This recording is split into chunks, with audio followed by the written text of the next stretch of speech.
Hola, buenas noches. Bienvenidos a la primera sesión del mes de marzo. Es para mí un gusto presentarles a la doctora Rosalía Figueroa. Ella es la presidenta de la Sociedad de Gastroenterología del Estado de Puebla y hoy se animaron a participar. Nos da mucho gusto que Puebla participe en la sesión mensual. A nombre de la MG les quiero dar las gracias, Rosalía, por su participación hoy. Y no me queda más que presentarte, pues la doctora es gastroenteróloga pediatra y está actualmente a cargo pues del servicio de gastroenterología en el Hospital Ángeles, ¿cierto? Entonces, de Puebla. Platícanos de qué se va a tratar hoy la sesión. Gracias, Rosalía. Hola Marlene, muchas gracias, gracias por la invitación. La verdad es un gusto para nosotros. Platicábamos hace un rato que ya teníamos muchos años sin participar, entonces es un gusto doble estar aquí. El tema de hoy básicamente es el tema de tos crónica, el papel del gastroenterólogo. Tenemos dos ponentes increíbles, la doctora Emma González y el doctor Octavio Gómez Escudero, que bueno, más adelante los terminaremos de presentar. Perfecto, pues sin más preámbulo, vamos a iniciar con esta sesión. Gracias. Buenas noches.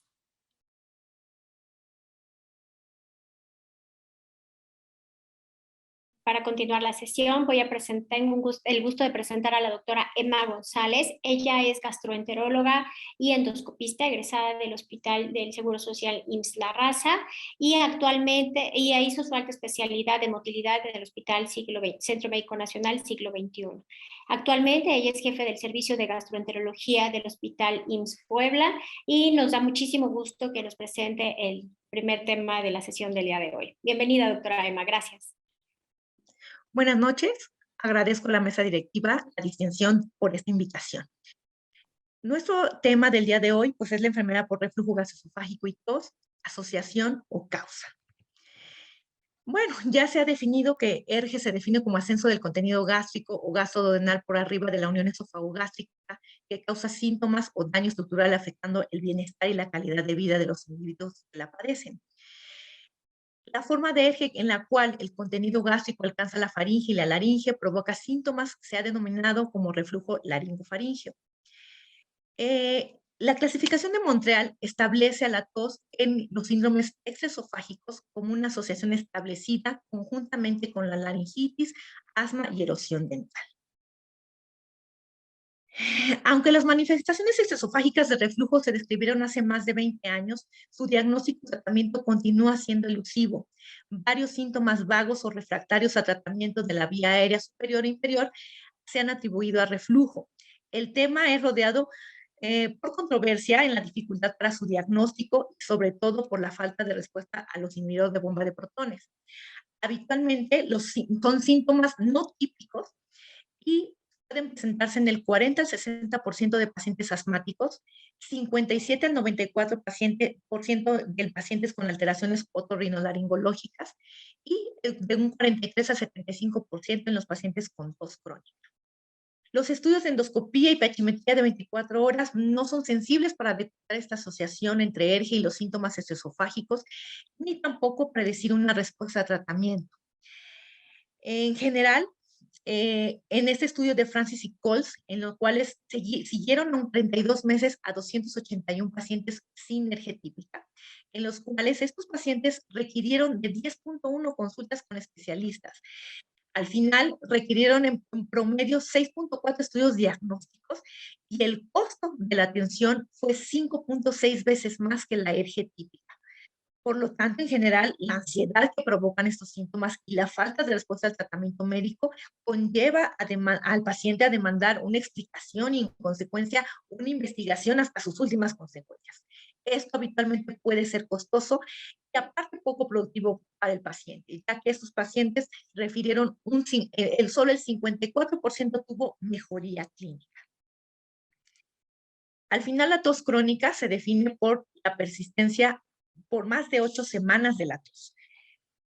Habitualmente estos pacientes no tienen antecedentes de uso de tabaquismo, uso de inhibidores de la enzima convertidora de angiotensina, tienen una radiografía de tórax normal, se han descartado causas frecuentes de tos, como el síndrome de goteo postnasal, el asma y la bronquitis crónica, y que al final también el ERGE es una causa de tos crónica. Habitualmente la tos crónica afecta del 9 al 33% de la población adulta y la etiología puede permanecer desconocida en un 12 al 42%. Por eso el impacto en el diagnóstico para nosotros como gastroenterólogos. No hay una característica clínica específica, por lo tanto, los síntomas que atribuimos a un reflujo gastroesofágico pueden presentarse en otras patologías laringoscópicas que al final pueden condicionar confusión y que el paciente vaya de un especialista a otro requiriendo atención.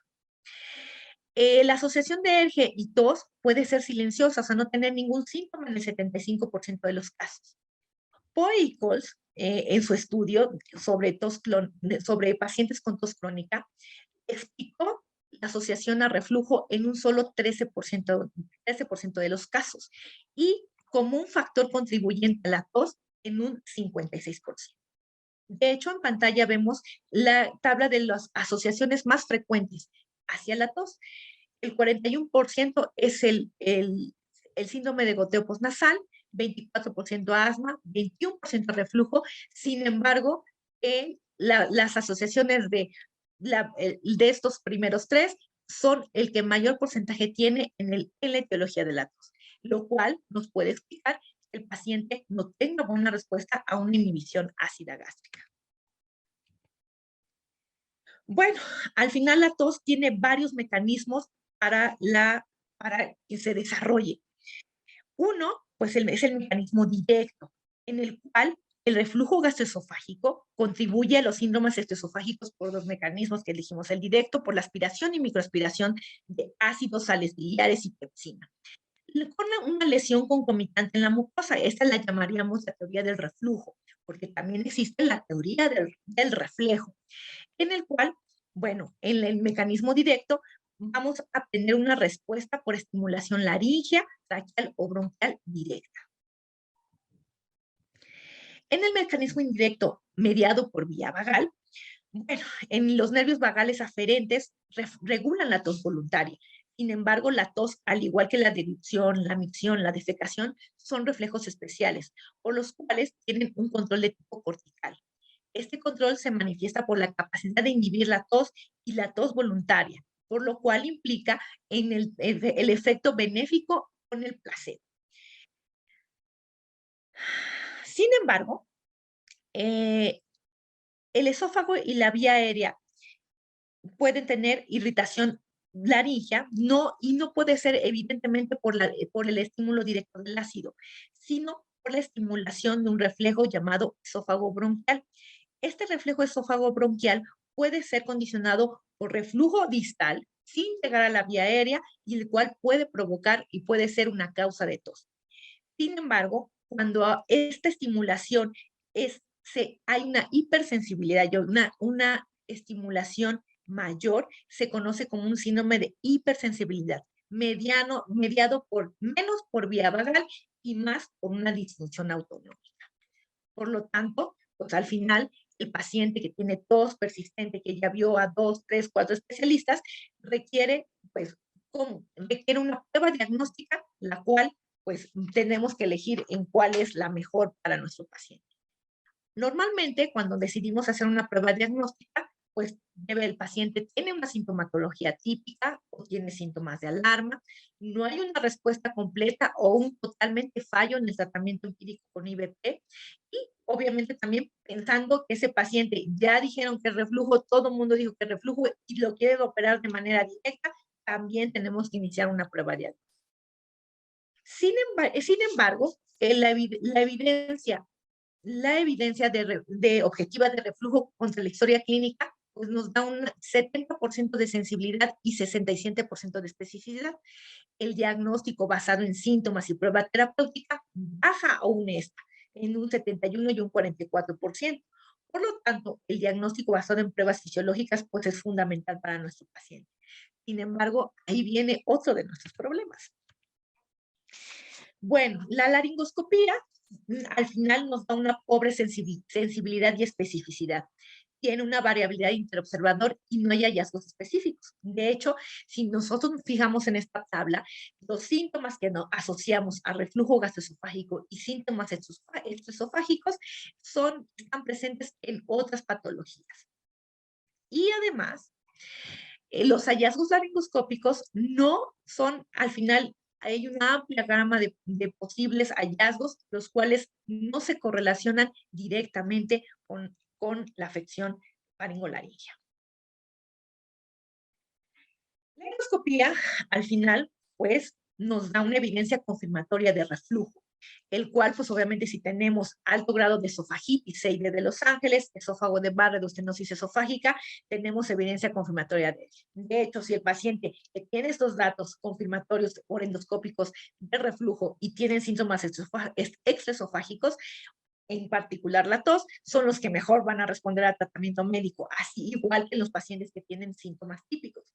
Sin embargo, solamente el fenómeno erosivo no se presenta en los pacientes en general, como en la mayoría de las endoscopías que realizamos. Solamente el patrón no erosivo se presenta el patrón erosivo se presenta solamente en el 30% de los síntomas típicos y en un 20% en el reflujo faringolaringio. Ahora, cuando la toma de IVP es concomitante con la realización de la endoscopía, este puede disminuir en un 10%.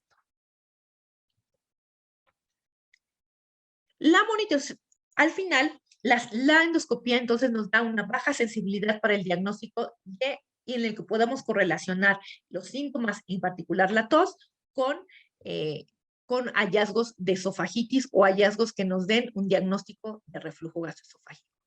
La monitorización de 24 horas sin impedancia nos puede dar una evidencia confirmatoria de reflujo, sobre todo en los pacientes que tienen endoscopía normal, que son los más frecuentes que vemos. Sin embargo, en el paciente con tos, debemos de llevar a los objetivos de que aparte del tiempo de exposición ácida, que sabemos que debe estar por arriba de 6 para considerarlo patológico, sin embargo, debe tener un índice de asociación de síntomas con la tos. En particular con la tos, debe haber una asociación temporal con una probabilidad de asociación de síntomas mayor al 95% en una ventana de 2 minutos, que si se amplía a 10 minutos tenemos mejor rendimiento diagnóstico. Sin embargo, la monitorización de pH de 24 horas en el paciente con tos crónica, la sensibilidad es un 90%, sin embargo, la especificidad baja hasta un 60%. Al igual que en el paciente con reflujo con síntomas típicos, la monitorización con impedancia de 24 horas es el estándar de oro, que nos permite dar algunos datos extras a el diagnóstico de tos y al quererla asociar con reflujo. Esta nos brinda mucho mayor información, sin embargo, también se ha visto que en los pacientes con tos crónica y que en la comparación con la impedancia faríngea puede dar menor rendimiento diagnóstico. Aquí el punto es de que nos da información sobre el bolo. Puede ser anterógrado o retrógrado. Si el contenido es líquido o gas, nos da también hallazgos en relación a la caracterización química del bolo, de ácido, débilmente ácido o débilmente alcalino. La podemos hacer on-off a tratamiento, que también más adelante vamos a hablar sobre esto. Nos puede dar una idea sobre la integridad esofágica y se ha visto que en los pacientes con tos hay un mayor número de episodios de reflujo de contenido débilmente ácido o mixto. Sin embargo, pues no puede predecir la respuesta a IVP. El paciente que tiene una pH con impedancia negativa, no podemos excluir al 100% de que es reflujo. En este estudio, en donde todos los pacientes fueron sometidos a una pH con impedancia de 24 horas a través de 2 catéteres de pH impedancia y otro de presión intraesofágica. Se incluyeron 78 pacientes con diagnóstico de reflujo patológico, todos ellos. 31 de ellos tenían manifestación de tos crónica y se me hace muy interesante este estudio por lo siguiente. Bueno, los pacientes que tenían reflujo patológico y aparte asociación a tos tenían mayor porcentaje de exposición ácida, aparte tenían mayor número de episodios de reflujo y en general los pacientes con tos tenían una exposición más a una exposición al débilmente ácida en su mayor proporción. Sin embargo, lo más interesante de esto es de que nos describen otro mecanismo fisiopatológico muy interesante. En su pantalla, pues vemos que la gráfica en donde un episodio de reflujo te va a dar un episodio paroxístico de tos, en la cual, pues, es el mecanismo del daño directo. Sin embargo, el mismo episodio paroxístico de tos puede involucrar a un episodio ácido. Por lo tanto, una asociación positiva reflujo-tos y tos-reflujo sugiere un ciclo de autoperpetuación, en el cual, obviamente, es en el caso de que la tos ocasiona el reflujo, sugiere el mecanismo de incremento de la presión transdiafragmática asociado a los eventos de tos. Por lo tanto, este es un mecanismo fisiopatológico en el cual puede explicar también la pobre respuesta. La manometría esofágica al final es un estudio en el cual no vamos a hacer diagnóstico, pero nos puede ayudar en saber si puede condicionar factores que puedan llevarnos a la tos en relación a la exposición ácida. Uno son las rupturas largas, ondas esofágicas débiles, incremento en la presión intrabolo del esfínter esofágico superior. Y además, pues lo que ya sabemos, la presión del esfínter esofágico inferior y el tipo de unión también nos pueden dar una pista a sobre si esa tos puede estar relacionada con. En este estudio, en el cual se realiza impedancia multicanal hipofaringea, básicamente y generalmente ellos incluyeron 21 pacientes en los cuales a los dos les hicieron, los dos grupos, los 21 pacientes tenían taquimetría con impedancia negativa. Cuando se les hace la impedancia hipofaringea, incrementa el rendimiento diagnóstico con un 81% de ellos en los cuales tenían defectos en la exposición faríngea ácida. Por lo tanto, esos pacientes se sometieron a un tratamiento de reflujo con mejoría importante en la sintomatología. Otras pruebas diagnósticas es la pepsina salival, que también puede ser cualitativa o cuantitativa.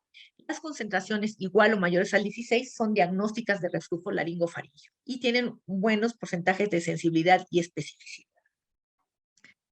El tratamiento médico al final tiene resultados mixtos, ¿sí? Algunos estudios muestran que la mejoría del tratamiento con IVP versus al placebo es superior. Sin embargo, estos estudios, la mayoría de ellos, son en pacientes que presentan síntomas comunes o típicos de reflujo.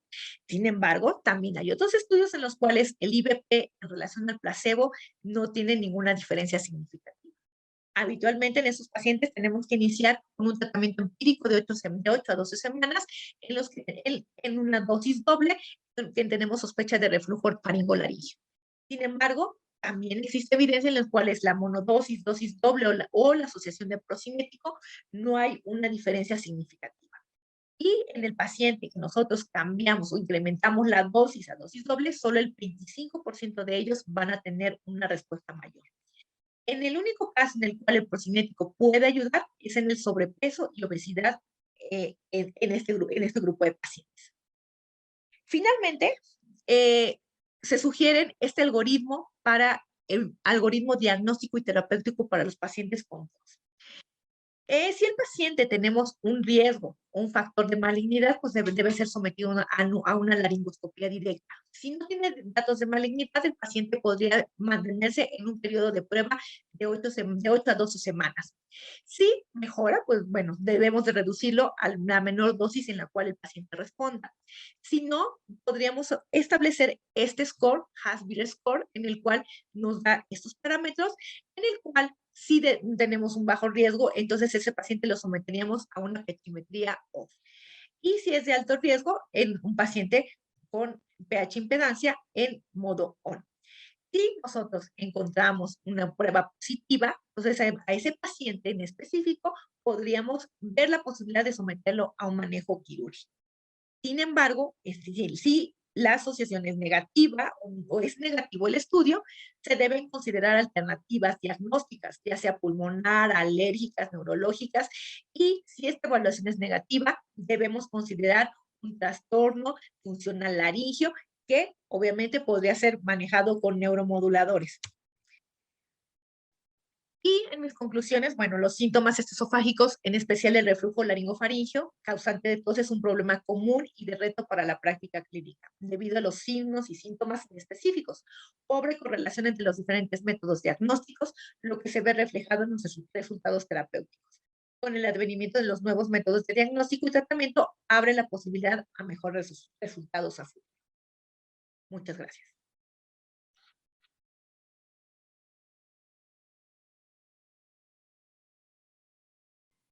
Buenas noches. Bueno, para continuar con nuestro programa voy a presentar al doctor Hugo García. Él es gastroenterólogo egresado del Hospital del Seguro Social aquí en la ciudad de Puebla y actualmente es profesor titular de la especialidad gastroenterología también en el mismo hospital.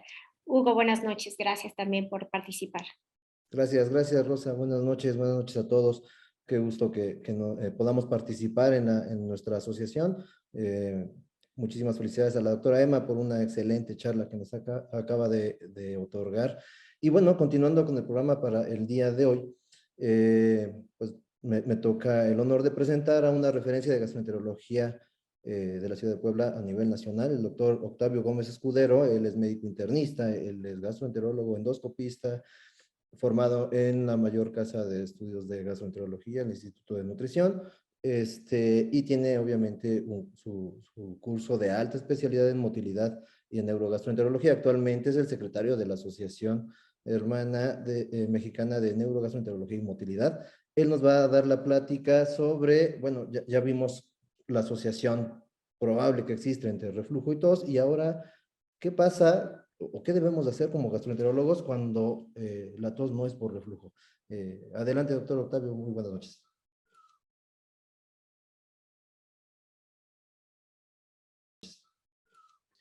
Buenas noches a todos. Muchas gracias por la invitación a la Asociación Mexicana de Gastro, a la Sociedad de Gastroenterología del Estado de Puebla. Gracias por la presentación al doctor Víctor Hugo, a la doctora Rosalía, y a todos ustedes por estar con nosotros el día de hoy.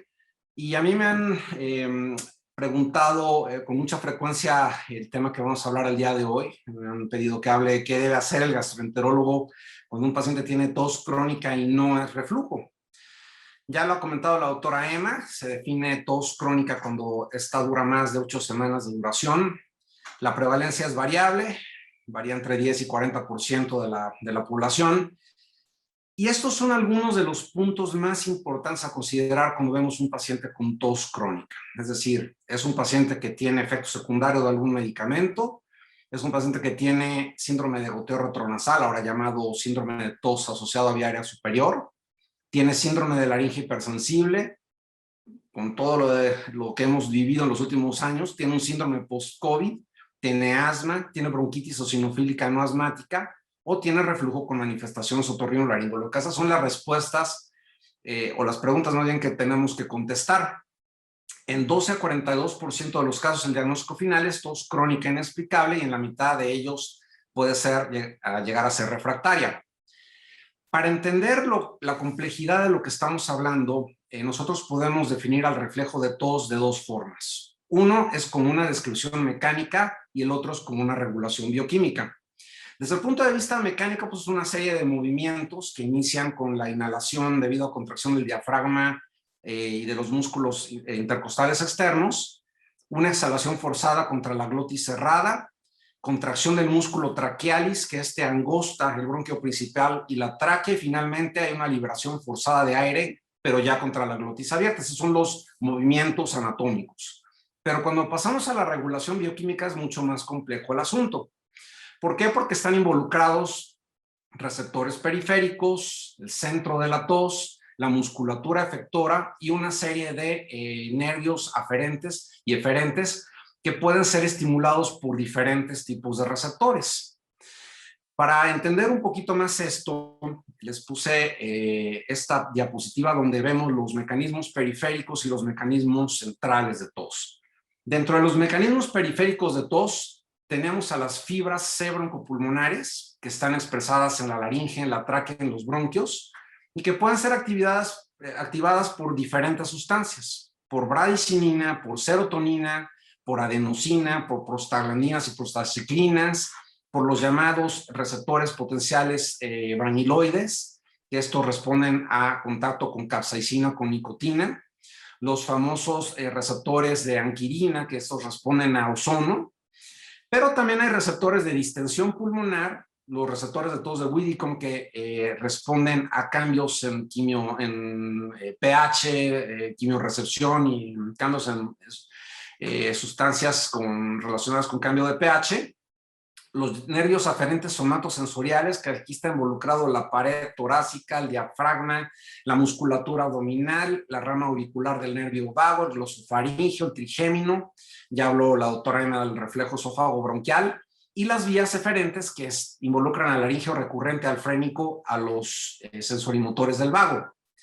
Dentro de los mecanismos centrales de tos, pues bueno, tenemos todos estos aferentes que llegan al tronco encefálico, desencadenan los reflejos de broncoespasmo, todas las interacciones entre las vías periféricas, el procesamiento de la información que está llevado a cabo por neuronas de segundo orden y el control del desencadenamiento del reflejo de tos y de la duración del mismo, que están dados básicamente a nivel del sistema nervioso central, por la médula y el puente de Barolio, y tienen también un control cortical y subcortical. Esta diapositiva explica de manera muy clara cuáles son todos los mecanismos involucrados en tos. Entonces vemos aquí del lado izquierdo los posibles desencadenantes, para que vean que no es tan fácil hablar de una sola entidad. La actividad humana normal, como reírse, hablar, oler perfumes, productos de limpieza, estimulación del oído, de la garganta, pueden desencadenar el reflejo de tos. Exposición en la vía aérea a cambios de temperatura, de humedad, de pH, contaminantes aéreos, irritantes del ambiente o hasta apnea del sueño. Eventos respiratorios agudos, que esto es algo que con mucha frecuencia lo vemos, que son infecciones, reflujo o contacto con agentes tusígenos. Enfermedades inflamatorias crónicas de la vía aérea, que esto básicamente predispone a que el paciente pueda tener un umbral más alto o un umbral más bajo al reflejo de tos, que incluyen rinitis alérgicas y no alérgicas, rinosinusitis crónica, asma, bronquitis eosinofílica o enfermedad pulmonar obstructiva crónica. Finalmente puede que no haya algún desencadenante, o puede que haya estrés, ¿no? La llamada tos psicógena, que puede ocurrir en algunas circunstancias. Cualquiera de estos desencadenantes va a activar a la vía aferente periférica, que ya quedamos que incluye los canales de receptores transitorios, quimioreceptores, fibra C y mecanorreceptores, a todos los afluentes del vago, del trigémino, del glosofaringeo y del nervio olfatorio. Finalmente, a nivel central, podemos llegar a activar el tronco cerebral o a la corteza. La eferente pues va a tener también actividad a partir del nervio vago, el frénico, la eferente parasimpática y los músculos respiratorios. Y finalmente, esto que es bien importante, que es el umbral de la tos. Este umbral de tos puede modificarse por muchas causas, por enfermedades previas, por una modulación neurogénica, una modulación inflamatoria, y esto va a dar como resultado que a final de cuentas el paciente tenga urgencia para toser, tos involuntaria o bien tos voluntaria. Revisemos pues cuáles son los medicamentos que están asociados más comúnmente a tos. Y aquí hay una lista grande. Tenemos a los inhibidores de la enzima convertidora de angiotensina, los famosos IECAS, los antagonistas de los receptores de angiotensina 2, la sitagliptina, calciantagonistas, el fentanilo intravenoso, algunos medicamentos que se usan para glaucoma como latanoprost, topiramato, fenitoína, metotrexate, micofenolato y hasta omeprazol. De todas estas medicamentos, hay 3 que típicamente están asociados y que tienen evidencia científica. Los primeros son los inhibidores de la enzima convertidora de angiotensina. Y aquí el mecanismo principal es porque hay acumulación de bradicinina y de sustancia P, que normalmente debería de ser degradada por la enzima convertidora de angiotensina. Pero al ser esta bloqueada por los medicamentos como enalapril, captopril o lisinopril, entonces esto hace que en personas susceptibles se acumule y desencadena un reflejo de tos. El fentanilo intravenoso pues, puede ocasionar un desbalance entre el sistema nervioso simpático y parasimpático con broncoconstricción y tos resultantes. Y el látano prostoftálmico, que decía que es un medicamento que se utiliza para glaucoma, estimula en forma central el reflejo de tos. En los últimos 2 años hemos visto muchos pacientes con infección por SARS-CoV-2 que presentan tos durante el periodo de infección, pero que también presentan tos en el periodo postinfeccioso. Entre 60 y 70% de los pacientes tienen tos durante el periodo de infección y entre 15 y 18% pueden tener tos postinfecciosa. Y hay 2 mecanismos principales. Uno es una respuesta neuroinflamatoria y el otro es una alteración en la regulación neuroinmune. Para entender un poco más, veamos este cuadro. Del lado izquierdo vemos las causas de neuroinflamación y del lado derecho de modulación neuroinmune.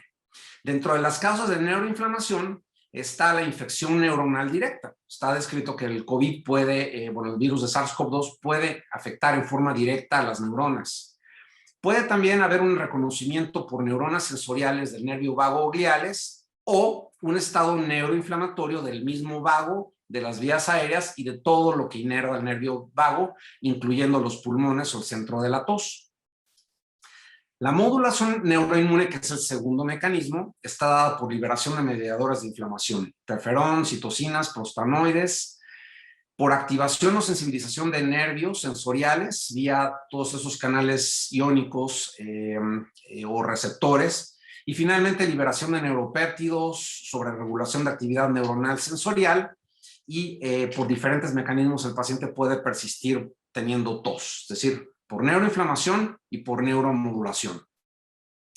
Ya ha hablado algo la doctora Emma del síndrome de goteo retronasal. Síndrome de goteo retronasal, ahora llamado como síndrome de tos asociada a vía aérea superior, es, como lo bautizó el American College of Chest Physicians, es tos que puede ser asociada a drenaje de secreciones nasales o paranasales hacia la faringe. Es el típico paciente que tiene mucha secreción nasal, quizá rinorrea, pero en lugar de drenarlo en forma anterograda, se drena en forma retrógrada.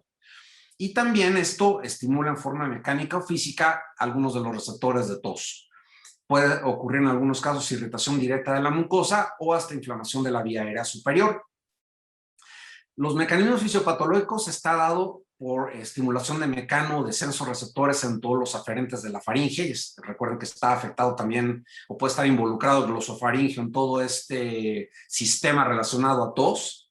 Estimulación por los llamados TRPV1, los receptores transitorios de vaniloides, que responden a capsaicina, a histamina, contaminantes, mentol, eucalipto, polvo, y asociación también con un umbral disminuido de tos.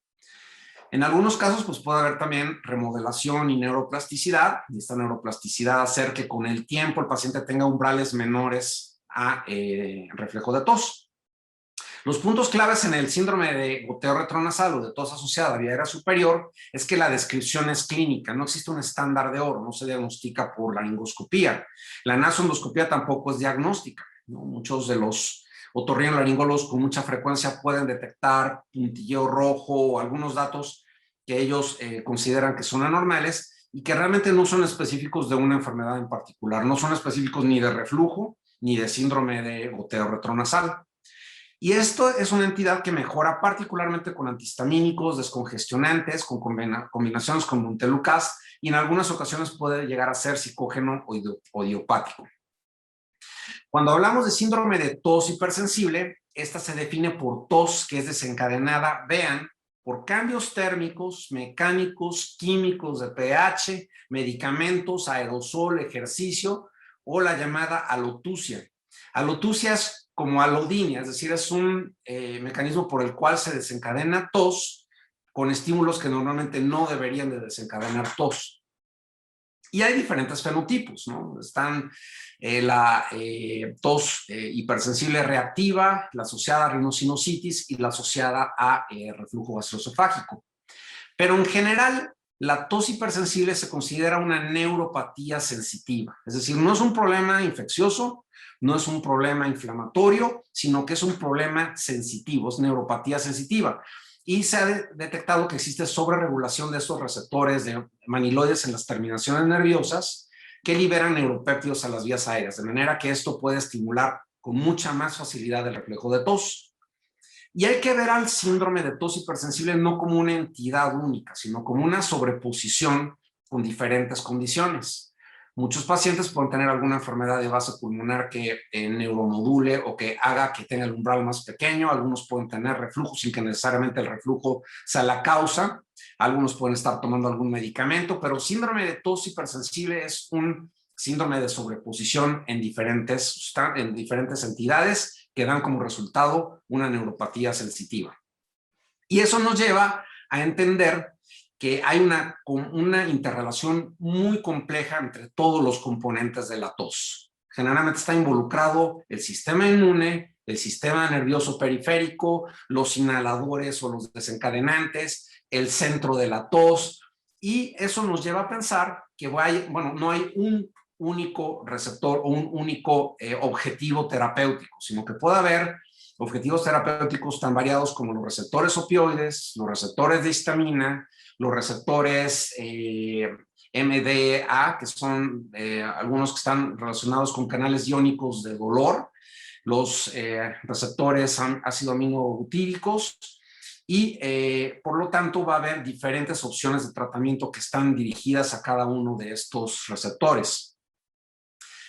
Y hablemos ahora de la laringe. La laringe es un órgano que tiene una particularidad muy importante. Es un órgano sumamente complejo que está comunicando la vía aérea con el tracto digestivo. Entonces, su localización lo pone en contacto con reflujo o lo puede poner en contacto con la vía aérea o con lo que nosotros comemos. La laringe está inervada por la rama interna del nervio laríngeo superior y el laríngeo recurrente. Tiene 3 divisiones. La división superior, que es esta que vemos acá o por atrás de esta forma, la superficie laríngea y la epiglotis. La media, que está dada por los pliegues epiglóticos, el ventrículo y las cuerdas. Y finalmente la inferior, que son los aritenoides, la subglotis, y se incluye también la entrada a los senos piriformes. La laringe está involucrada en diferentes funciones: respiración, deglución, fonación y tos. Y tiene receptores para presión, frío, quimiorreceptores, fibra C, receptores de anquirina y vaniloides, que varían en distribución y en patrones de adaptación, es decir, no están dispuestos en forma homogénea a lo largo de toda la laringe, sino que tienen distribución variada.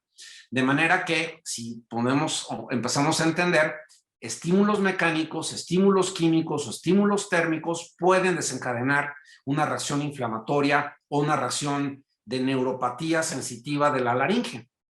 Recordemos que la laringe está involucrada en diferentes reflejos: el cierre laríngeo cuando uno deglute, el de expiración, cierre faringoglótico y quimiorreflejos laringeos.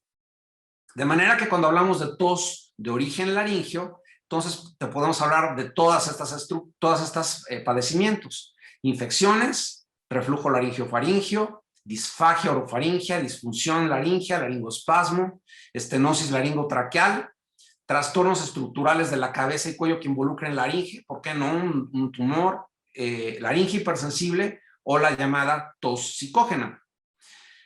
Ya ha hablado la doctora Emma de reflujo gastroesofágico. Yo quisiera hacer nada más un pequeño resumen de lo que publicó el doctor Peter Carilas en las guías del CHEST, que es el perfil clínico para predecir reflujo como causa de tos crónica. Y es la presencia de síntomas típicos, con pirosis y regurgitación, una respuesta inhibidor de bomba de protones y una praximetría con impedancia que demuestra exposición esofágica al ácido.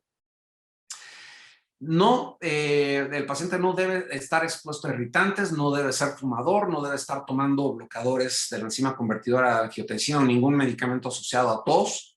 Debe tener estudios de imagen normales, no tener asma, no tener un síndrome de goteo retronasal y tampoco tener bronquitis eosinofílica no asmática. Y esto en los estudios originales nos daba más o menos un 20 a 30% de las causas. En los estudios más recientes se ha demostrado que hasta 9% de los pacientes con tos crónica pueden tener reflujo. Esto nos habla que el 91% de las causas es alguna otra causa, incluyendo síndrome de goteo retronasal, laringe hipersensible, etc.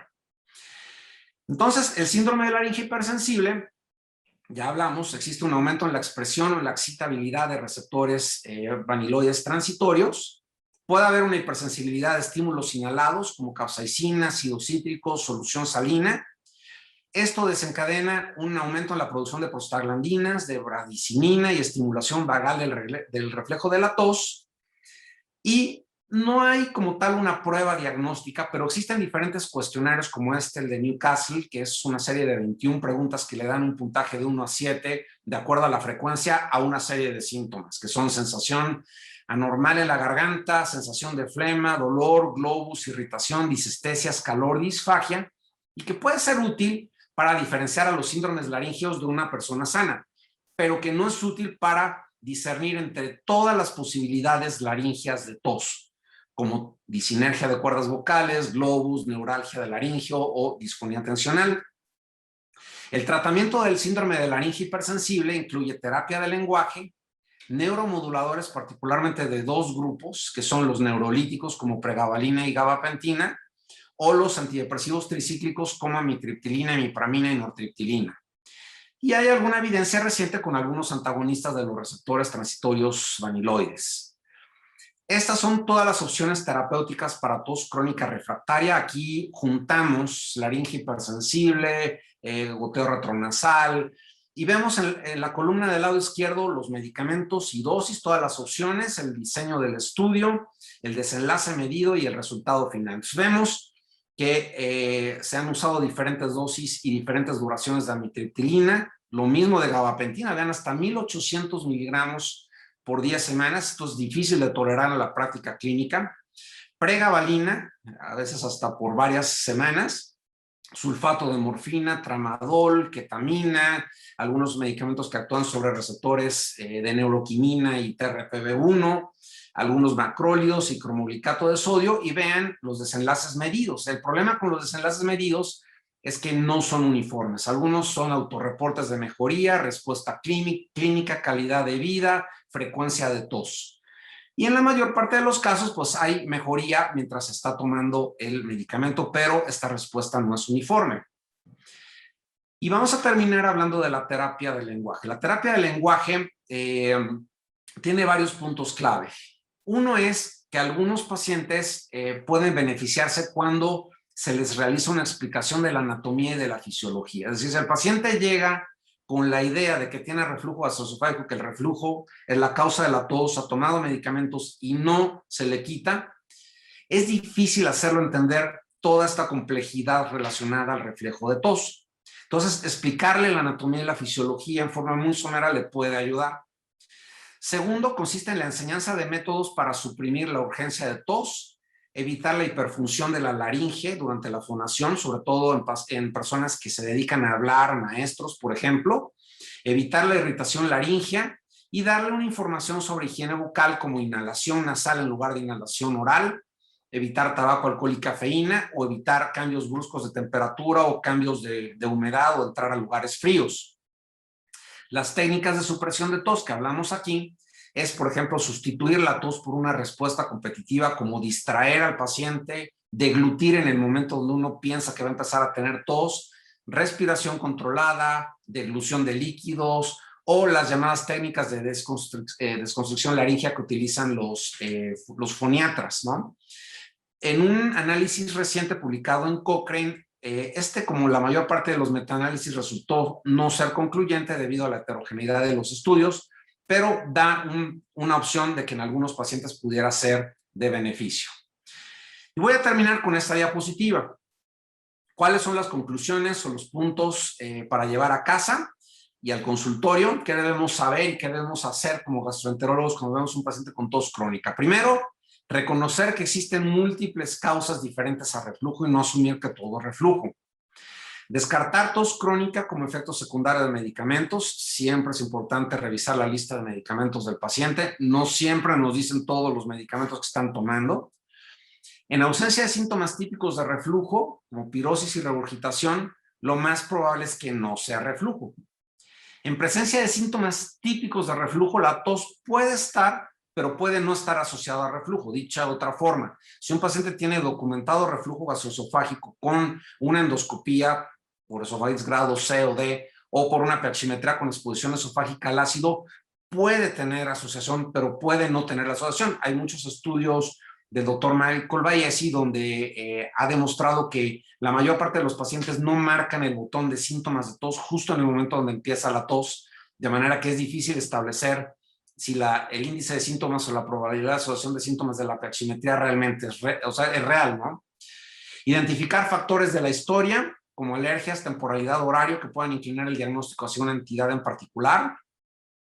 Entender toda esta complejidad de factores asociados al reflejo de tos. Sabemos que hay muchos estímulos, vías centrales y periféricas, umbrales diferentes, mecanismos de neuromodulación y de plasticidad. De manera que una prueba terapéutica inicial para un síndrome de vía aérea superior o goteo retronasal es aceptable. Y siempre reconocer otras posibilidades, ¿no? Síndromes post-COVID, goteo retronasal, tos hipersensible, laringe hipersensible, y considerar que de hecho la mayor parte de estos pacientes pueden mejorar con neuromoduladores. Muchas gracias por su atención.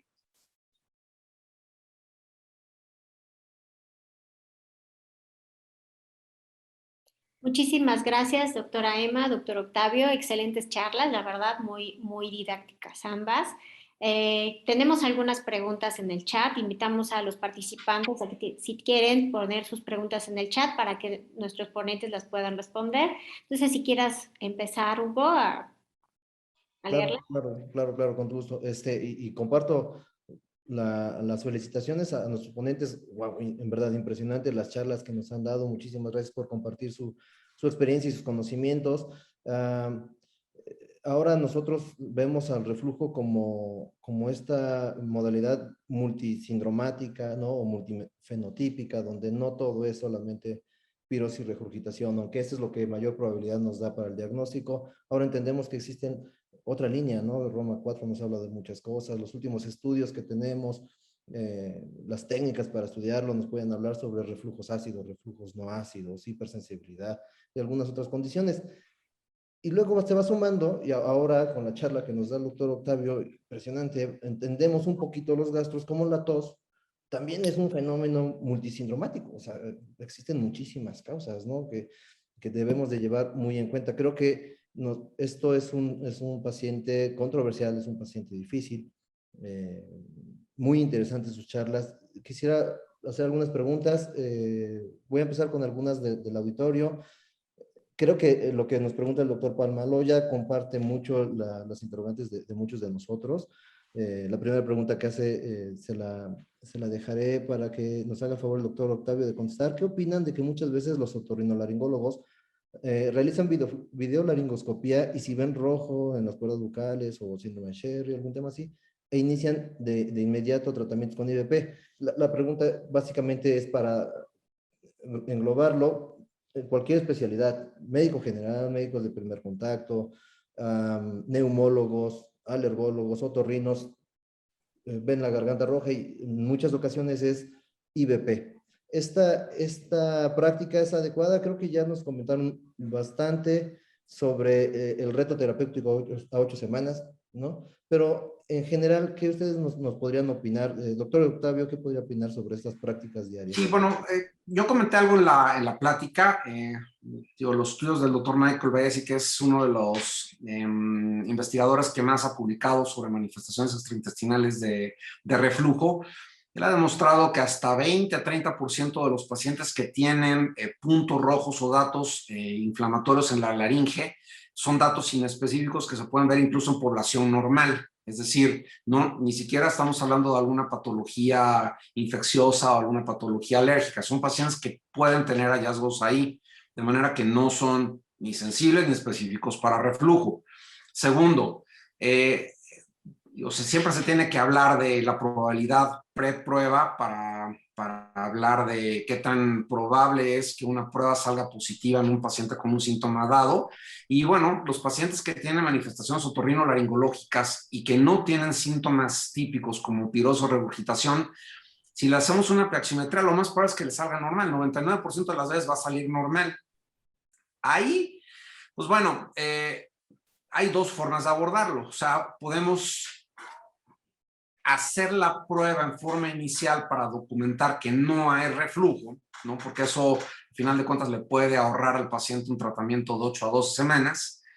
O la otra opción es darle un tratamiento con alguna de todas estas, para alguna de todas estas entidades de las cuales acabo de hablar, que son mucho más frecuentes, ¿no? Comentamos que 91% de las causas de tos crónicas no son reflujo, ¿no? Y casi siempre es síndrome de goteo retronasal o síndrome de tos hipersensible o síndrome de laringe hipersensible. Entonces, yo lo que hago particularmente es empezarles tratamiento para síndrome de goteo retronasal y claro, si el paciente tiene algún otro síntoma digestivo que amerite tomar algún bloqueador ácido, dispepsia, etcétera, pues bueno, le puedes dejar los dos y revalorarlo, tomando en consideración que las manifestaciones otorrinolaringológicas de reflujo habitualmente tardan más tiempo en mejorar, si es que van a mejorar. Bien, bien. Perfecto, perfecto. Muchísimas gracias, doctor. Doctora Emma, me gustaría hacerle ahora la siguiente pregunta. En su charla ya nos platicaba sobre el coste que puede tener este tipo de atención médica a nivel particular y a nivel institucional. Nos reportaba cómo en Estados Unidos la atención para diagnóstico y tratamiento en el primer año para un paciente puede alcanzar hasta los $5,000 por paciente. Es un costo muy alto, ¿no? Y ahorita el doctor Gómez Escudero nos hacía comentarios que tal vez podamos empezar todo el abordaje de forma inicial con una pechimetría con impedanciometría. En esta situación del costo y beneficio, doctora, que muchas veces ya el paciente viene con muchos tratamientos por detrás, muchas valoraciones previas, ¿usted qué recomendación nos podría dar como para ayudar al paciente en este escenario? ¿Deberíamos de empezar con todo un protocolo como endoscopía, pechimetría, manometría, todos los estudios cuando esto es disponible, porque no en todos los centros es disponible? La relación médico-paciente influye. Me quedo yo con la diapositiva del doctor Escudero, donde nos habla de algunos manejos, cómo distraer al paciente en el momento de la tos, algunas cosas muy sencillas que pueden ser muy efectivas. ¿Cómo podríamos nosotros, doctor, apoyar a este tipo de pacientes en esa relación costo-beneficio? Bueno, yo creo que si vamos a lo básico con la historia clínica y los antecedentes clínicos del paciente, el inicio de síntomas, qué lo exacerba, qué lo mejora, al final muchas veces podemos decir que el paciente muchas veces no tiene ningún síntoma de reflujo y que concuerdo completamente con el doctor Escudero en el cual muchas veces la sintomatología gastrointestinal no existe. Entonces, ese paciente al final tendríamos que inicialmente hacer una historia clínica completa y al final nuestro trabajo es ver si el paciente tiene reflujo o no, porque así como comentan en las preguntas, el paciente es referido por el otorrino que tiene el reflujo, que tiene reflujo, que tiene reflujo, y prácticamente nosotros documentamos que no tiene reflujo, pero ya vemos que el reflujo no es la única causa de síntomas, como en este caso de la tos, sino los síntomas asociados a la tos que el mismo paciente puede presentar y obviamente al final lo que les comentaba de que la misma tos puede ocasionar reflujo y el reflujo puede ocasionar tos y se hace un círculo vicioso. Entonces el paciente, nuestro papel es uno, sí, saber que hasta dónde vamos a llegar, pero el paciente, nosotros tenemos que abordarlo, hacer la endoscopía y hacerle pechimetría e impedancia para poder tener armas en decir esto es reflujo o es una asociación a la tos. Bien, bien, súper bien. Perfecto, muchas gracias. Algunas preguntas también del auditorio que quisiera compartirles. El doctor Palma nos hace la pregunta de ¿qué pasa con los reflujos no ácidos? Ya doctora Emma nos comentaba mucho sobre reflujo ácido y cómo la probabilidad de que cuando un paciente tiene un tiempo de exposición ácida aumentada pueda responder la tos a los IVPs, pero en el caso de los reflujos no ácidos, donde se vuelve todavía más difícil el escenario, ¿no? O sea, la congruencia entre el diagnóstico y el tratamiento. No tenemos un estándar de oro tan claro en reflujos no ácidos, no definimos todavía con toda claridad qué es incluso un evento no ácido, cuántos eventos se deben de considerar como patológicos, ya León ya empieza a darnos algunas ideas. Pero bueno, una pregunta para ambos. ¿Qué hacemos con los pacientes que no tienen reflujo ácido, pero que tienen más de 80 eventos de reflujos no ácidos y tos? ¿Qué es lo que ustedes nos recomendarían?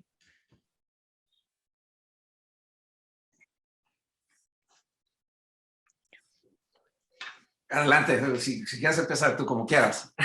Bueno, Bueno, pues, adelante. en los pacientes, al final, el mismo tratamiento con IBP nos puede condicionar un reflujo no ácido, para empezar. Dos, casi siempre los reflujos ácidos se relacionan con problemas de gastroparesia. Entonces, al final, nuestro objetivo probablemente sería el abordaje de la gastroparesia. Y creo yo que también, ay, se me fue.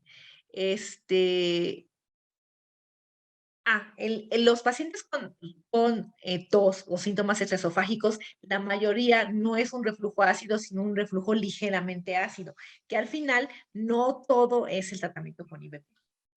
Sí, yo agregaría nada más que, bueno, efectivamente los inhibidores de bomba de protones le quitan el componente ácido al reflujo, pero no quitan el componente de volumen. De manera que en algunas ocasiones puede haber persistencia de síntomas relacionados a reflujo por volumen. Bien, lo has comentado tú, ¿no? Los parámetros están muy claramente establecidos cuando hay reflujo ácido, incluso hay parámetros también para pacientes que están tomando bloqueadores ácidos, donde no debe exceder más de 0.5% de exposición esofágica al ácido para considerarse anormal.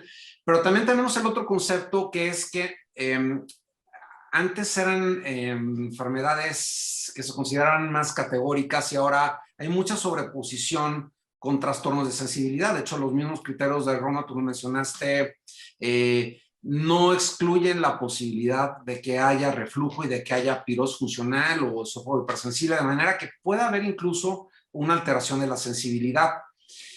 Algunos pacientes sabemos que los reflujos pueden sensitizar con el tiempo el esófago, que los reflujos no necesariamente tienen que ser ácidos para que den síntomas cuando llegan al esófago superior. Y muchos de esos pacientes pueden de pronto tener una condición asociada a sensibilidad que se pudiera beneficiar de algún neuromodulador también, ¿no? Sí, claro, claro, perfecto. Muchísimas gracias por sus respuestas. Una de las preguntas también del auditorio es en relación a qué tiempo de IBP deberíamos usar. Yo quisiera preguntarles en este escenario, ya nos han explicado cómo es que no todo es ácido, no todo es reflujo, pero en pacientes que responden, lo que es la pregunta que nos hace el doctor, en pacientes que responden a IBP y lo suspendemos, ¿qué debemos hacer? La pregunta del doctor, me imagino, es, ¿son pacientes candidatos a cirugía? ¿Qué pacientes deberíamos de pensar que pudieran ser candidatos a cirugía en manifestaciones atípicas por reflujo? En cualquiera de los dos Pues, paneles. pues yo creo que el paciente que realmente se beneficiaría de un tratamiento quirúrgico es el paciente que tiene respuesta a IBP. Al final, así como en el reflujo típico, el paciente que no tiene una buena respuesta a IBP seguramente tiene un factor asociado como causal de la tos.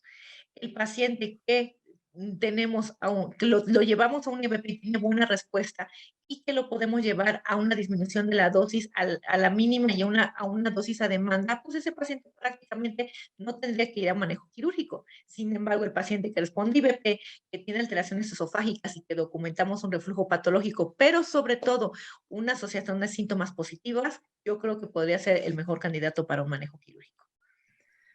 Súper bien, súper bien. Doctor Octavio, en la semana, en el curso de neurogastro, el doctor Valdomino nos hablaba ya sobre las definiciones de ERGE refractario y cómo no deberíamos de vender tan fácilmente la posibilidad de un ERGE refractario. Ya ahorita nos comentaba de algún punto de corte en las pechometrías son.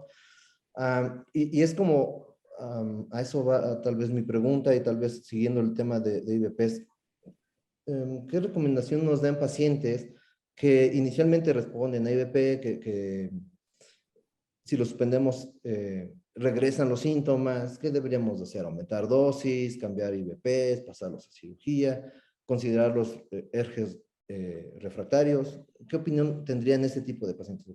¿Pero estás hablando ya de pacientes que tienen manifestaciones típicas de reflujo o seguimos hablando ahorita de tos? Sí, sigo pensando en tos, ¿no? O sea, es un paciente que le damos IBP, que responde, se le quita la tos, entonces esta es nuestra prueba terapéutica, no avanzamos más, pero al retirarlo nuevamente empieza la tos.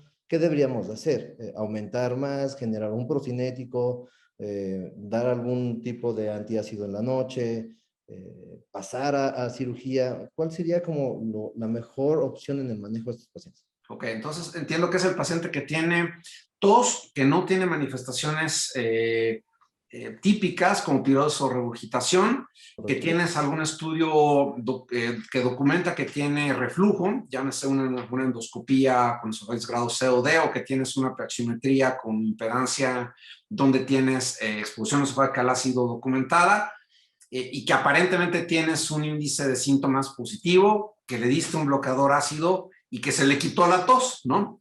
Que eso, bueno, ocurre en una minoría de casos, realmente no ocurre con menos del 20 o 30% de los casos, pero bueno, obviamente está descrito que puede ocurrir en ese 20 a 30% de los casos. Entonces le das tratamiento, lo suspendes y empieza con síntomas inmediatamente. Esa es la pregunta, ¿no? De hecho, Bueno, ya dio usted, bueno, sí, sí. sí, hay desde luego que dos posibilidades. Una es, ya tienes documentado que tiene reflujo y que el reflujo es el causante de la tos, que no es lo más común, pero ahí el tratamiento pues inicialmente sería ver la dosis menor que controle los síntomas, es decir, no hablaríamos de un reflujo refractario porque mejoró con el tratamiento inicial. Ahora, si de pronto empiezas a darle un tratamiento nuevo y no se le quita la tos, tienes dos posibilidades. Una es que esa tos siga siendo por reflujo. Vamos a suponer que haya pues, algún defecto anatómico más grande, que una hernia haya crecido, etcétera. Pero la otra posibilidad es que el paciente que tiene reflujo, que se controlaba con una cantidad de X de bloqueador ácido, ahora tenga alguna causa secundaria de tos. Es decir, no son entidades excluyentes. Tú puedes tener reflujo, pero puedes tener también un síndrome de tos hipersensible. Puedes tener reflujo y puedes tener laringe hipersensible también. Recordemos que la laringe es una estructura que responde a muchas cosas, entre ellas a contacto con ácido, ¿no? Si se inflama por contacto con ácido, no se cura o cicatriza tan rápido como la mucosa esofágica, ¿no? Sí. Ahora, en algunas ocasiones puede ayudar ahí también algún medicamento antiinflamatorio, algún medicamento que disminuya no solamente el contacto con reflujo, sino, por ejemplo, algún neuromodulador. Los mismos neuromoduladores te pueden ayudar ahí a inhibir estas vías de transmisión que van a la laringe. ¿Cuáles? Pues bueno, los que hablamos en la plática básicamente son dos, que son los y antidepresivos tricíclicos como imipramina, nortriptilina o amitriptilina, y todos los neurolíticos como pregabalina o gabapentina, empezando de dosis bajita y esperando pues una mejoría en cuestión de 6 a 8 semanas en forma similar a lo que ocurriría en pirosis funcional. Bien, súper bien, nos deja muy claro el concepto, doctor, y eso nos contesta la pregunta que también nos hacen de ¿en qué momento iniciar neuromodulación? Nos llega el paciente con tos, ¿no? Que es valorado por todo el mundo y que dijo que reflujo, viene con nosotros, una endoscopía negativa y listo. ¿En qué momento en este paciente iniciar neuromodulación, doctor? Tendremos que tener nuestra pH impedancia para poder iniciar neuromodulación, podemos iniciarlo desde un inicio, desde la primera visita. ¿Cuál sería su recomendación en esa pregunta que nos hace el doctor? Pues ahí la recomendación sería en base a lo que hayamos hecho en el abordaje, ¿no? Si estamos hablando del paciente de la pregunta anterior que ya tenía documentado reflujo, pues bueno, podemos agregarlo en algún momento cuando el inhibidor de bomba de protones no esté mejorando. Habló el doctor Miguel Valdovinos, tú lo comentaste hace rato, del cambio de bloqueadores ácidos. Los bloqueadores ácidos idealmente no se deben de cambiar más de 2 veces. Siempre hay que asegurarse que el paciente lo esté tomando a la hora adecuada, que lo tome media hora antes del desayuno. Y si no es el caso de la pregunta anterior y estamos empezando desde cero, pues entonces ahí tenemos las dos vertientes. Si es muy claro que en la historia clínica, que muchas veces pasa eso, en la historia clínica te dicen que cuando el paciente que vive en X ciudad se mueve de ciudad y empieza a toser, lo más probable es que sea síndrome tos hipersensible. que cuando tira ceniza el popo empieza con tos, pues bueno, entonces probablemente sea algún componente ahí alérgico. Hay que ver como todo el entorno. Yo acabo de ver un paciente esta semana que me lo mandaron por 5 años con tos crónica, con todas las pruebas negativas, estudios de pH negativos, con una lista inmensa de medicamentos. Y cuando le revisas la lista, que era como de 100, le haces la pregunta de que con cuál medicamento ha mejorado, o si es que ha mejorado con alguno, y te dice, pues con amitriptilina mejoré una temporada, pero vino otro médico y me dijo que eso no era para tos, y me lo quitó. Entonces, hay que considerar que muchos de estos medicamentos, perdón, de que estas entidades pueden tener un componente mixto, sobreposición, y yo creo que muchas veces en la historia clínica podemos guiarnos muy fácil hacia si el componente es alérgico, si el componente es de hipersensibilidad, ¿no? Súper bien, súper bien. Como nos comentaba la doctora Emma, desde el principio la historia clínica tiene un peso importantísimo. Doctora Emma, tal vez si no existen más preguntas en la... ya existen bastantes preguntas, a ver, vamos a ver. Muchas preguntas. Yo tengo una pregunta, Adelante. no sé quién me la pueda contestar rapidísimo porque nos quedan pocos minutos. En esta época que estamos viviendo de pospandemia, ¿no? Bueno, en la pandemia, los pacientes que tienen estos síndromes post-COVID o que quedan con una tos recurrente posterior al COVID, ahí, ¿qué nos recomiendan hacer? ¿Le tenemos que hacer algún estudio al paciente? ¿Qué neuromodulador podemos agregar? No sé, ese tipo de cosas, porque son pacientes que van a llegar, nos llegan a los pediatras, seguro ustedes están llenos de este grupo de pacientes, entonces yo sí me gustaría saber como qué opciones podemos ofrecer y para empezar a trabajar con ellos. Bueno, síndrome post-COVID es la persistencia de síntomas que pueden ser pulmonares, pueden ser gastrointestinales, pueden ser neurológicos, cardiovasculares, o pueden ser mixtos, ¿no? Reumatológicos también. Entonces, y aquí hay que... Enfocados a la tos. Enfocados a tos, bueno, o sea, si el paciente, por ejemplo, tiene tos persistente, desde luego que requiere una evaluación pulmonar para ver si no quedó muy tocado el pulmón. Entonces, por lo menos una espirometría, que tenga una tomografía de tórax. En algunas ocasiones puede haber pericarditis también, que se puede manifestar por un dolor de pecho o tos. Es sumamente común tener pericarditis después de COVID, entonces tener por lo menos un ecocardiograma y también que te digan que no hay derrame pericárdico y que no hay hipertensión pulmonar, ¿no? Porque muchas veces puede haber un poquito de hipertensión pulmonar sin cambios en la tomografía y sin cambios en la espirometría. Puede haber manifestaciones gastrointestinales de gastroparesia. De hecho, no es raro ver gastroparesia o ver alteraciones del vaciamiento del estómago. Y como lo comenté en la plática, pues muchos pacientes pueden tener tos hipersensible, pueden tener tos por inflamación directa del virus, del nervio vago, del sistema nervioso central, o por todos los mecanismos de neuromodulación.